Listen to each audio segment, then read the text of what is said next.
నాన్న నీ గుండె పైన నడక నేర్చుకున్నానని, నీ చూపుడు వేలితో లోకాన్నే చూశానని, నాన్నను పూజిస్తే ఆది దేవుని కది అందునని, అమ్మకు బ్రహ్మకు మధ్యన నాన్నే ఒక నిచ్చెనని తెలియనైతి తండ్రి,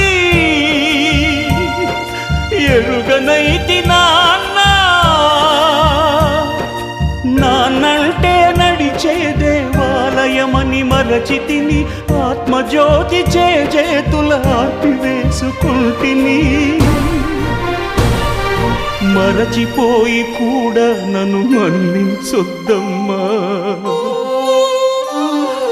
కలనైనా నన్ను కరుణి